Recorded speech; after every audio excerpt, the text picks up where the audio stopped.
Jessica, good day. Let's start with the streaming service Netflix. I see it reporting first quarter earnings that showed some weakness.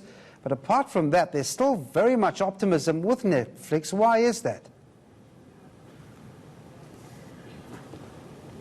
Thanks, Devin. Yes, you hit it right on the nail there. Netflix reported yesterday after the close, shares tumbled about 7% in after-hours trading. Shares declined more than 2% today here, so still showing some losses. Essentially, Netflix predicted weaker subscriber growth. Netflix came out and said that it only sees it will probably add about 5 million new customers in the current quarter. Wall Street was expecting more than 6 million. So a little bit of disappointment on that front, but the street does seem relatively optimistic, instead choosing to focus on pricing power and improving margins. We had RBC come out and say Netflix first quarter results were, quote, reasonably strong. We have Morgan Stanley holds an overweight rating on the stock, and Goldman Sachs has a buy rating as well. Now, I see Apple CEO Tim Cook tweeting that the company will make a donation to restore the Notre Dame Cathedral.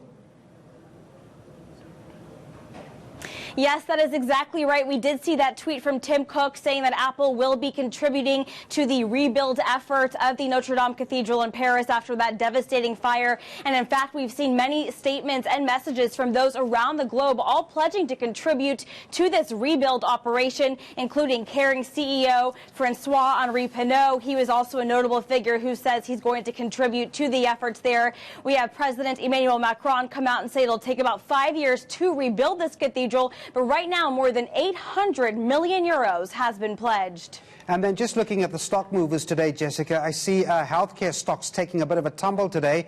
And it's all got to do with politics this time.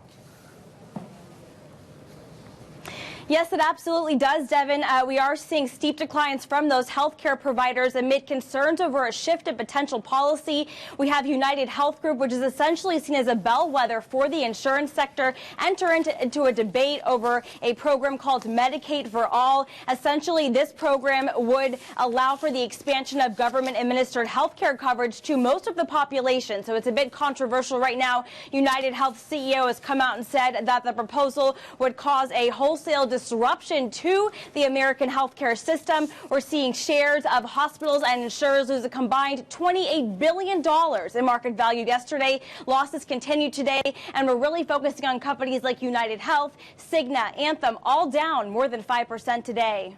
All right, thanks very much, Jessica Summers from Bloomberg, talking to us from New York.